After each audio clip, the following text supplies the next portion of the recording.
नमस्कार मंडळी, नवीन एका इंटरेस्टिंग व्हिडिओमध्ये सर्वांचं मनापासून स्वागत आहे. मित्रांनो, महाराष्ट्रातील दिव्यांग बांधवांसाठी ही व्हिडिओ अतिशय महत्त्वाची आहे. मित्रांनो, तुम्हाला सर्वांना ठाऊक आहे की नोटिफिकेशन जाहीर झाल्यानंतर तुमच्या खात्यामध्ये पैसे येतात, त्यामध्ये तारीख सुद्धा दिली जाते, त्यामध्ये वेळ सुद्धा दिली जाते.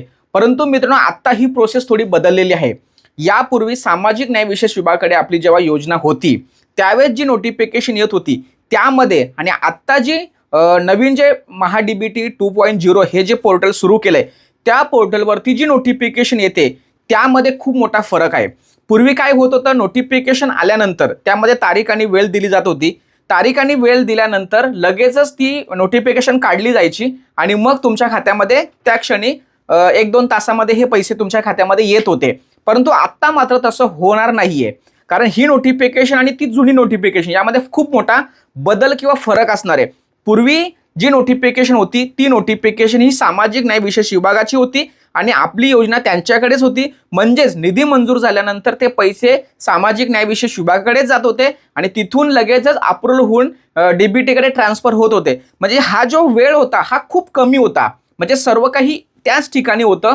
त्या कारणाने तुमचे नोटिफिकेशन आल्यानंतर लगेचच हे पैसे तुमच्या खात्यामध्ये येत होते. परंतु आता ही जी नोटिफिकेशन आहे ही नोटिफिकेशन वेगळी असणार आहे. ती कशी हे सुद्धा मी तुम्हाला या ठिकाणी सांगतोय. मी हे तुम्हाला का सांगतोय, कारण तुम्हाला आयुष्यभर या योजनेचा लाभ घ्यायचा आहे.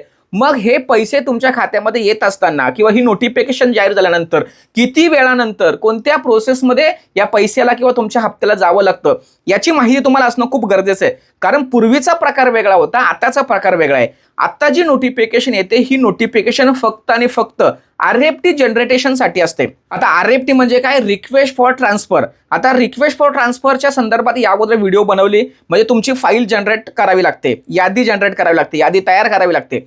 म्हणजेच ही जी नोटिफिकेशन आता जी वेबसाईटवरती आलेली आहे किंवा पुढेही येणार आहेत, तर ही वेबसाईट वितरणासंदर्भात नसते, तर ती फाईल जनरेट करावी लागते. यासाठी तो वेळ त्यांनी राखून घेतलेला असतो, कारण सर्व्हर हा एकच आहे, वेबसाईट ही एकच आहे. त्या कारणामुळे ही जी फाईल असते ही फाईल जनरेट करत असताना बाकीचे सर्व काही जी कामं आहेत ही बंद करावे लागतात आणि बंद केल्यानंतर ते जे काही त्यांनी 1 दिवसाचं जे काही टाइम पिरियड घेतात त्या टाइम पिरियडमध्ये फक्त आणि फक्त दिव्यांग बांधवांची यादी तयार केली जाते. बाकी वितरणासंदर्भात काहीच नाहीये.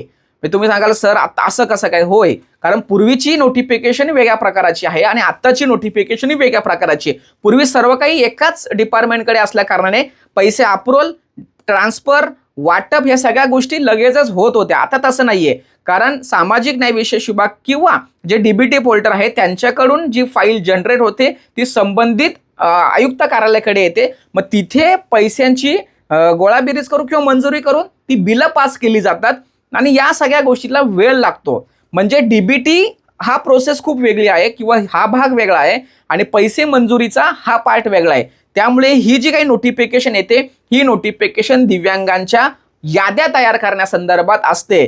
का तर त्या यादीमध्ये कोणताही गोंधळ होऊ नये, लाभार्थी वंचित राहू नये यासाठी बाकीचे सर्व काही काम त्या वेबसाईटवरील बंद केले जातात आणि फक्त फाईल जनरेट करून लाभार्थ्यांची यादी तयार केली जाते. म्हणजेच मित्रांनो, यापुढे जेव्हा वेबसाईटवरती नोटिफिकेशन येते ही नोटिफिकेशन कोणत्या कामासाठी असते हे तुम्हाला समजणं खूप गरजेचं आहे. म्हणून ही व्हिडिओ बनवले. कदाचित काही वेळात काही माध्यमातून तुम्हाला अशी माहिती कळेल की बाबा जेव्हा नोटिफिकेशन आली, नोटिफिकेशनची तारीख संपली, मग लगेचच पैसे तुमच्या खात्यामध्ये येतील. यापूर्वी होत होतं, आम्ही सुद्धा तशी माहिती देत होतो आणि तसं घडत होतं. परंतु आता तसं घडणार नाही. ही जी नोटिफिकेशन आहे ही नोटिफिकेशन फक्त आणि फक्त फाईल जनरेटसाठी आहे. डीबीटी किंवा ट्रान्सफर किंवा पैसे तुमच्या खात्यात टाकण्यासंदर्भात नसते. हे समजून घेणं खूप गरजेचं आहे. हा महत्त्वाचा पॉईंट, महत्त्वाचा गाभा तुम्हाला मला समजून सांगायचा होता, म्हणून ही व्हिडिओ बनवली. महाराष्ट्रातील प्रत्येक दिव्यांग बांधवांना हे समजलं गेलं पाहिजे की पैसे मंजुरीसाठी RFT फाईल किती महत्त्वाची आहे आणि ही RFT फाईल जनरेट करण्यासाठी ती नोटिफिकेशन असते. ओके, आता तुम्हाला सर्व काही क्लिअर समजलं असेल. म्हणून पैसे कधी येणार याचा प्रश्न विचारत असताना थोडीशी पार्श्वभूमी समजून घेणं खूप गरजेचं आहे. हा उद्देश डोळ्यासमोर ही व्हिडिओ बनवली. सदर व्हिडिओ सर्वांना शेअर करा. भेटूया पुढील व्हिडिओसह. तोपर्यंत धन्यवाद. जय हिंद, जय महाराष्ट्र.